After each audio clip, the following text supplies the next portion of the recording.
Developmental Disabilities Administration. Self-Directed Services Training Series. Module 3, Person-Centered Planning. Updated October 2025.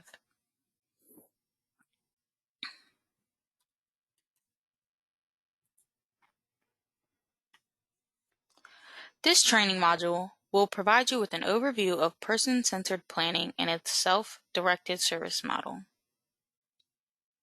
This training is a summary of important information on this topic.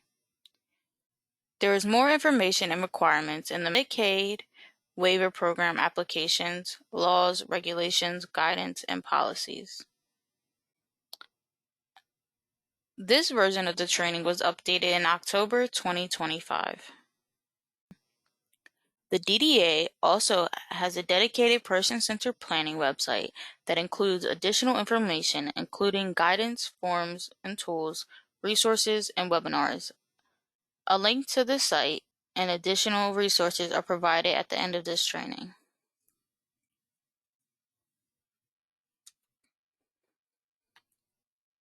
Everyone has the right to live, learn, love, work, play, and follow their hopes, dreams, and reach their goals in their community. People with developmental disabilities have the right to make choices about their lives and the support they get. Participants are always at the center of planning and creating a life that is meaningful to them.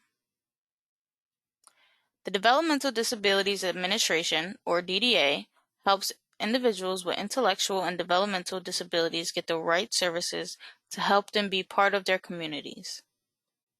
These services can be accessed through the DDA-operated Medicaid waiver programs. People who get help from the DDA also get support from their families, community groups, and other local, state, and federal programs. This is done through the process of person-centered planning.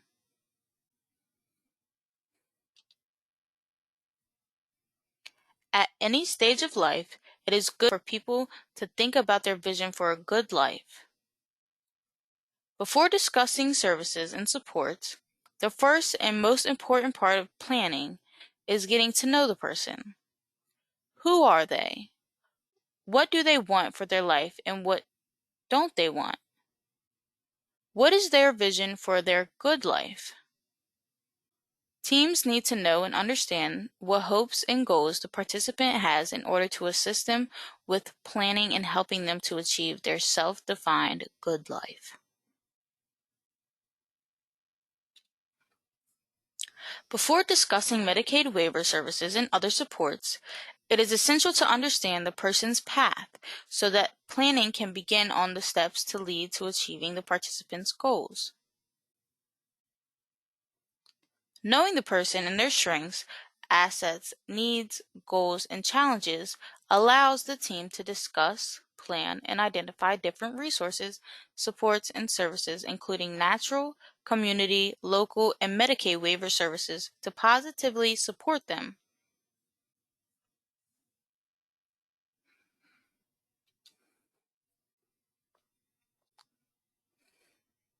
Person-centered planning is an ongoing process of listening and learning to create a person-centered plan that may be adjusted according to the life circumstances. This is done through exploration and discovery. There are several person-centered planning tools that participants in their team can use. This presentation will discuss a few of these tools, which include the Focus Area Exploration, the Health Risk Screening Tool, and the Supports Intensity Scale.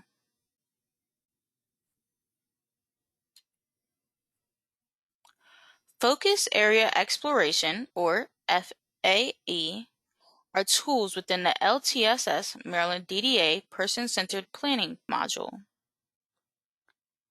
There are several life focus areas that participants in their team can use, including employment, communications, lifelong learning, community involvement, day-to-day life, finance, home and housing, health and wellness, and relationships. In each focus area, the participant and team can review what's working for the participant and what's not working for the participant. Identify supports needed, including natural, community, and Medicaid waiver funded supports. Identify what is important to the participant and what is important for the participant. And identify risk and how they will be addressed. Important to means something the participant wants, such as choices in everyday life. These are things in life that are valued by participants and make them happy. Important for means something that benefits the participant to reach their goals. These could include needs that should be addressed to support a participant's health and safety and action needed to achieve their important two items. The team should review and complete all focus area explorations, particularly when there are revisions being made to the participant's services. The focus area exploration provides a good overview of current supports.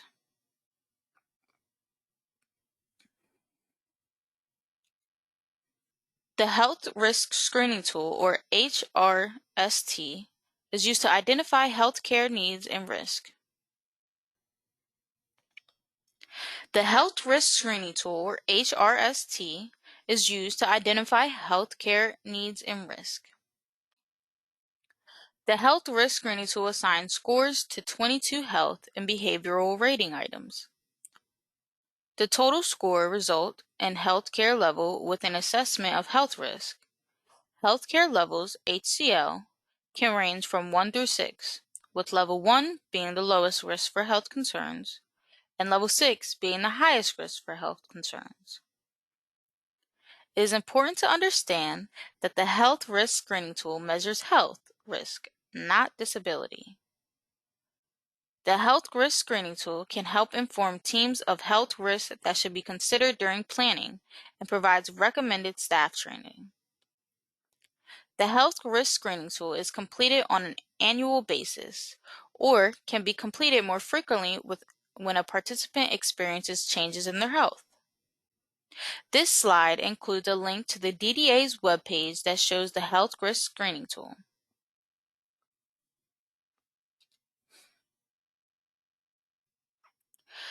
The Supports Intensity Scale, or SIS, measures the participant's support needs in personal, work, and social activities to identify and describe the types of intensity of the supports of a person may need.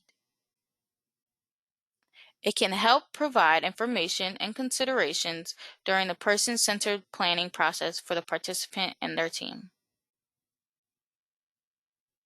This slide includes a link to the DDA's webpage that shows the Support Intensity Scale.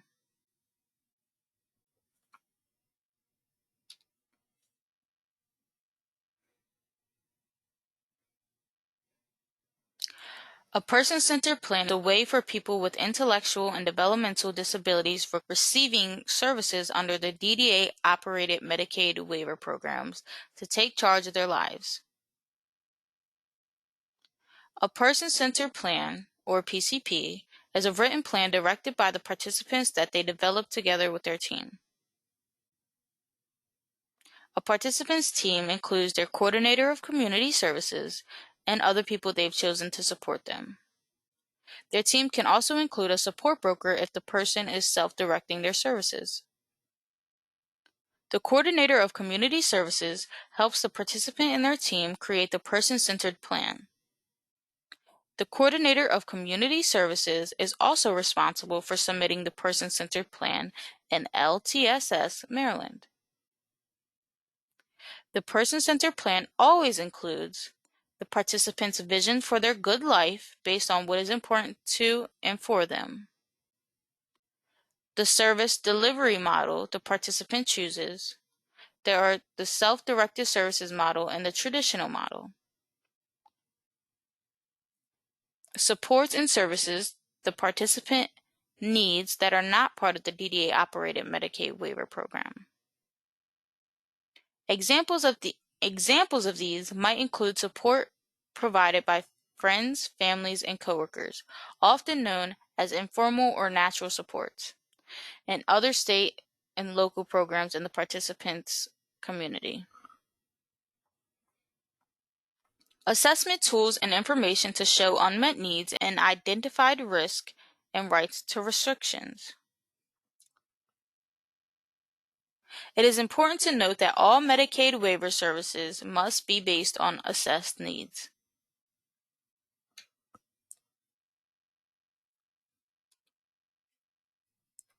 The person-centered plan always includes requested Medicaid services to meet unmet needs.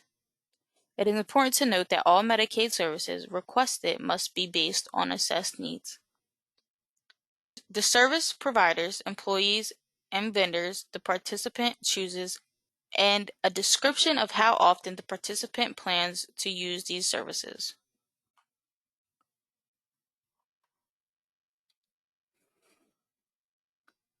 To support a community life versus a service life, the person-centered planning team should always explore generic, natural, community, local, and other resources to support the participant in addressing any risk and in meeting their needs and goals.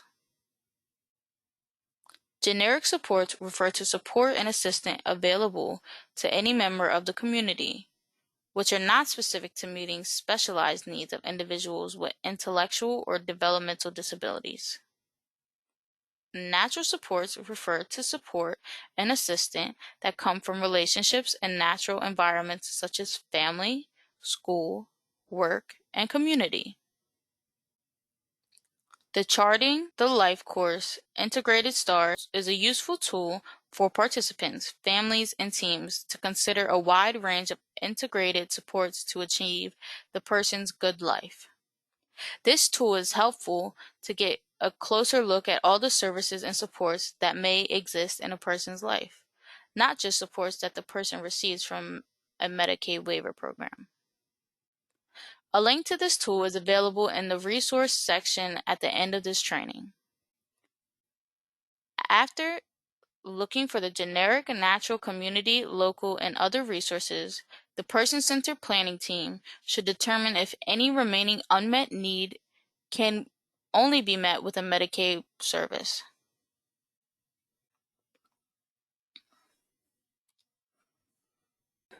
There are three types of person-centered plans.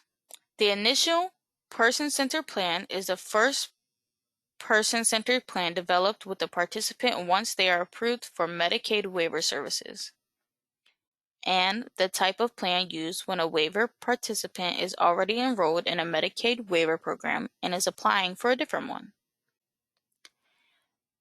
Annual person-centered plans are created each year after the initial person-centered plan. Annual plans are required for all Medicaid waiver participants. Annual plans are completed within a year of the agreed-upon person-centered plan date. The annual plan date, or APD, is chosen once by the participant and remains the same each year.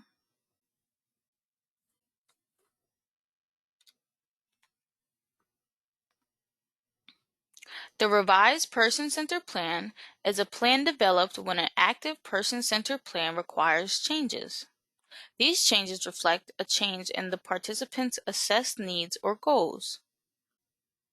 Reasons for a revised person-centered plan may include stopping existing services, starting new services, changing existing services, or adding new outcomes or goals. Revised person-centered plans also require an updated self-directed services budget sheet.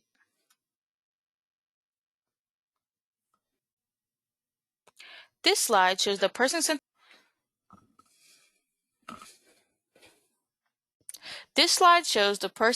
plan development process. It walks you through the person-centered plan development and approval steps that happen each year. This process includes ongoing support from the Coordinator of Community Services. After the participant and their Coordinator of Community Services complete pre-planning, they will develop the person-centered plan. Please remember that the person-centered plan is an ongoing process of listening and learning. Person-centered planning creates a meaningful service and support plans that can be changed as needed. The initial plan is developed as part of the participant's Medicaid waiver program application packet.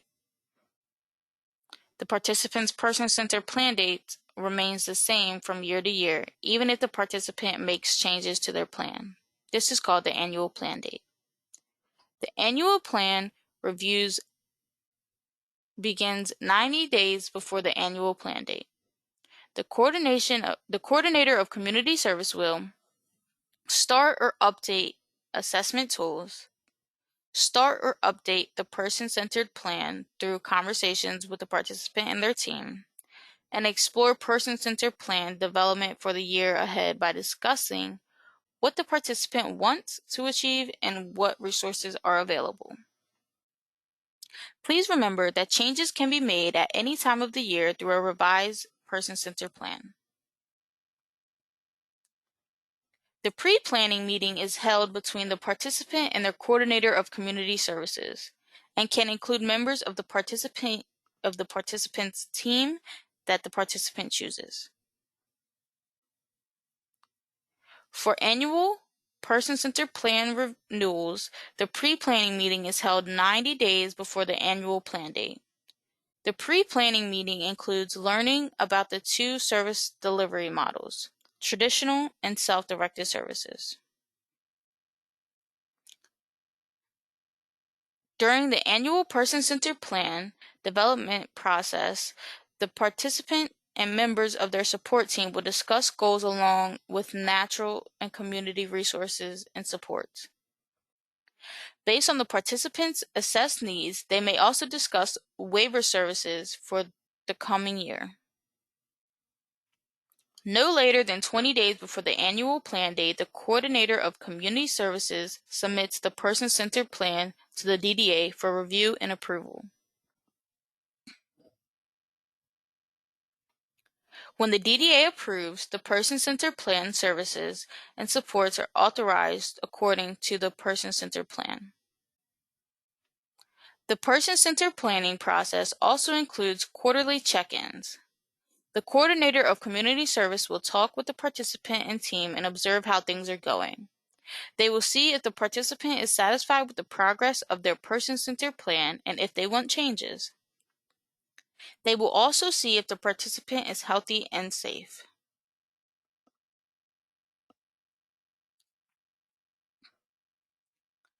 When creating a person-centered plan, the coordinator of community services will indicate the person's requested service delivery model, whether self-directed or traditional, and the requested Medicaid services based on the assessed unmet needs. This slide includes the list of all DDA-operated Medicaid waiver services, which a participant can self-direct. The services available are different depending on the DDA-operated Medicaid waiver program in which the participant is enrolled. Participants enrolled in the Family Supports Waiver can access certain support services, such as assistive technology and others. Participants enrolled in the Community Supports Waiver can access meaningful day and support services, such as employment services and others. Participants enrolled in the Community Pathways Waiver can access meaningful day, support services, and residential services. Meaningful day services are available to participants who are 18 years or older and no longer in high school. These services provide opportunities to have support related to employment, develop skills and talents, and participate in any community life.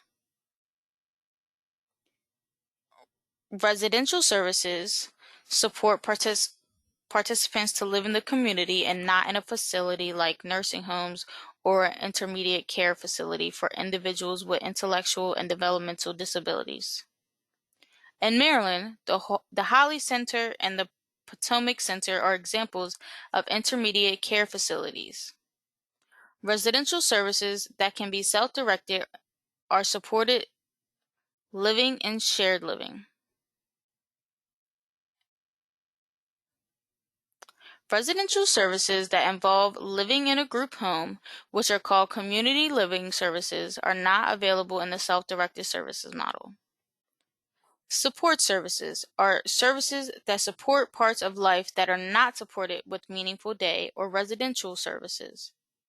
These services can provide access to assistive technology, opportunities to learn about, assess the need for, and develop positive behavioral support strategies, support for the participant's family or caregivers through training, mentoring, and respite, access to peer mentors, and access to personal supports to help participant in home and community life. The Medicaid waiver program includes details related to the type and amount of each service, service requirements, limitation, service models, and provider qualifications. Some services require a licensed or certified DDA provider, while some allow for a vendor or employee to provide the service. This slide includes a link to the DDA service web pages that provide more information about these services. Additional information regarding these services is available in the DDA's Guide to Services, federally approved Medicaid waiver program applications and policies. It is critical that the coordinators of community services, support brokers, and all the team members understand all requirements and the rules to support the participant. Medicaid waiver programs are renewed every 5 years and can be revised at any time. It is important to get information from the DDA's Medicaid waiver webpage for the current version. A link is included on this slide for your reference.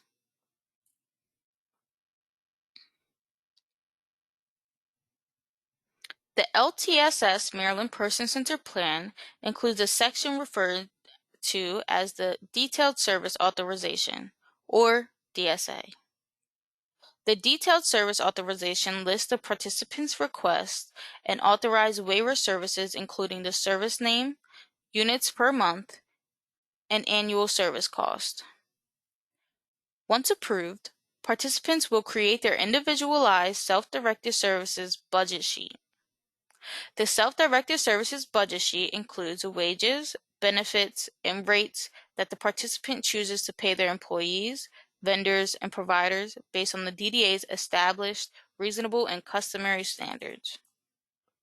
The self-directed services budget sheet must match the authorized services and total annual service costs listed in the Detailed Service Authorization in order to be processed by the financial management and counseling services provider. More information regarding the self-directed services budget sheet and process is processed in the self-directed services training module titled The Self-Direction Services Budget.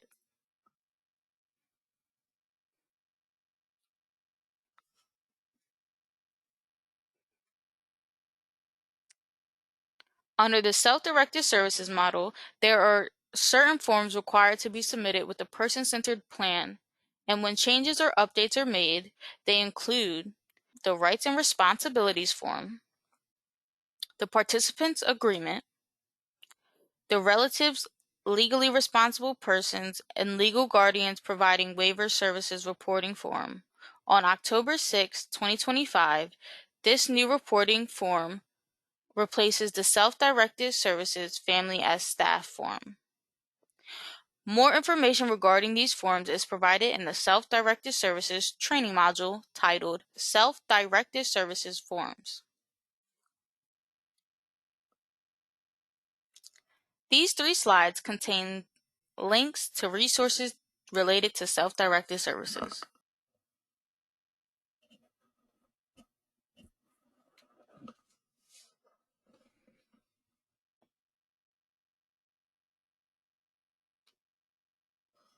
In summary, All people have the right to live, love, learn, work, and play in their communities and go after their dreams.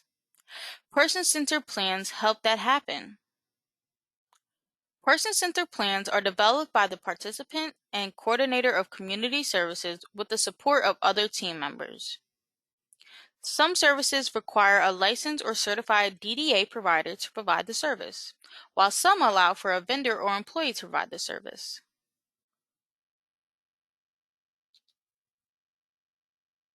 Required self-directed services forms include participants' rights and responsibilities, the participants' agreement, and the family as staff form.